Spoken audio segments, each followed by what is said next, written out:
Oke, halo semuanya. Kita ketemu lagi di video review komik karena udah lumayan lama juga aku nggak update di segmen ini.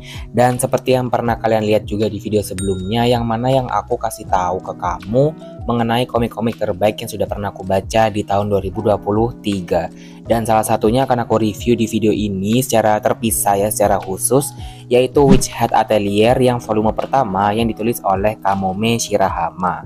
Dan ini untuk komik yang ini bisa kamu baca di Google Play Books, dan pada saat itu aku dapetnya gratis sih ya. Cuman kalau sekarang kalian misalnya dapetin yang berbayar, ya menurut aku cukup worth it sih ceritanya untuk diikutin. Karena selain ceritanya yang emang bagus, ilustrasinya itu menambah kesan yang cukup magis di dalam cerita yang satu ini. So tanpa berlama-lama lagi, langsung aja kita mulai ke review dari komik yang satu ini.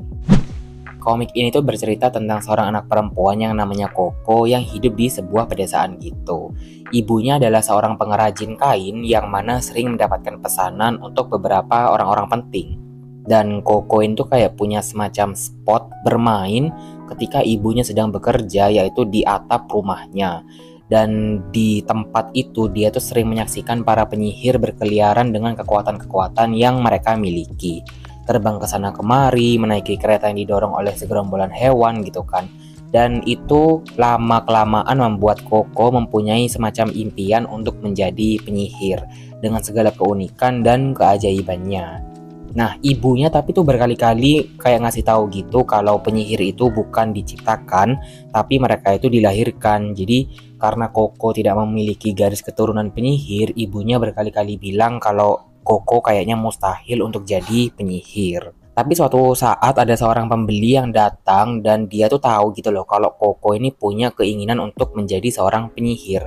Bahkan si Koko mulai menyadari kalau si pengunjung ini ternyata mempunyai pengetahuan yang cukup banyak di dunia sihir gitulah ya. Sampai-sampai Koko mencoba meniru apa yang dilakukan sama si pria ini. Tapi ternyata Koko melakukan kesalahan.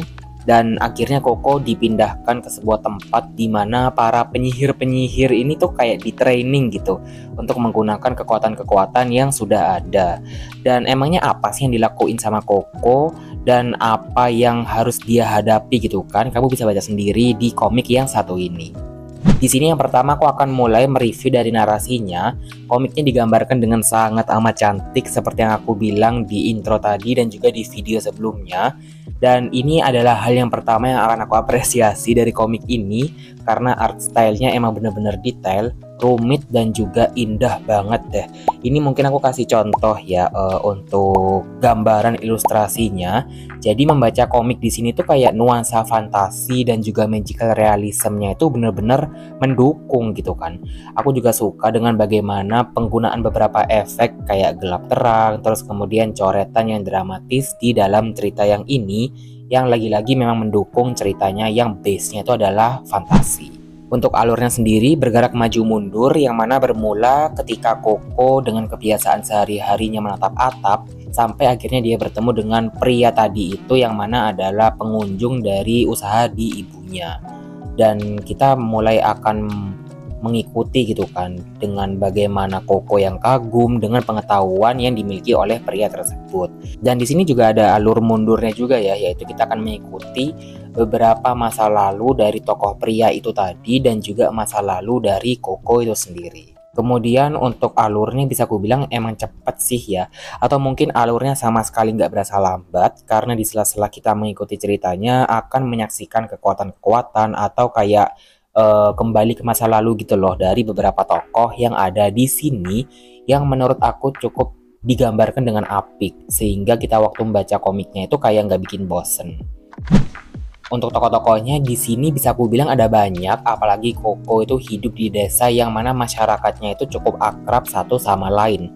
Dan karena di sini akan ada dua setting tempat yang berbeda, yang mana setting tempat selanjutnya itu ada di sebuah tempat training itu tadi, yang mana kita juga akan bertemu tokoh baru lagi, yaitu teman-teman baru Koko yang ada di masa training itu. Kalau untuk tokoh Kokonya sendiri ini tuh bisa aku bilang dia cukup anak yang penuh tanda tanya gitu ya, penuh rasa ingin tahu, terus kemudian gak gampang menyerah juga. Dia tetap punya tekad untuk menjadi penyihir meskipun orang-orang sekitarnya itu kayak meremehin dia gitu loh, karena ya dia tuh kayak dianggap anak kecil yang cuman ingin bermimpi aja gitu, paham gak sih? Bahwa penyihir itu hanyalah cerita belaka menurut orang-orang di sekitarnya. Ya meskipun ada orang yang gak suka dengannya gitu kan, tapi dia tuh tetap cukup sabar, tetap positive vibes gitulah ya intinya. Yang harusnya menjadi sesuatu yang bisa kita contoh dari seorang anak kecil.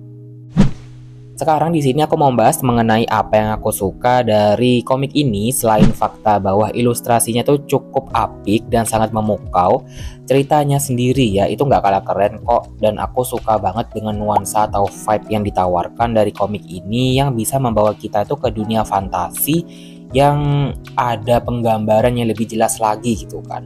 Dan aku juga suka dengan bagaimana konsep training penyihir di dalam komik ini, bahwa semua orang, especially lebih tepatnya di dalam cerita ini tuh anak-anak sih ya, bahwa memang ada yang ingin jadi penyihir gitu. Dan ternyata memang ada tempat-tempat training yang mana membiarkan atau melatih anak-anak tersebut untuk meraih mimpi mereka menjadi penyihir itu.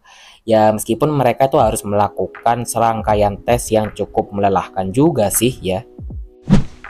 Sementara untuk hal yang aku kurang suka dari komik ini terletak pada salah satu sifat tokoh yang kayaknya tuh pengen banget menjatuhkan Koko dan membuat tes yang harus dia jalani itu jadi gagal.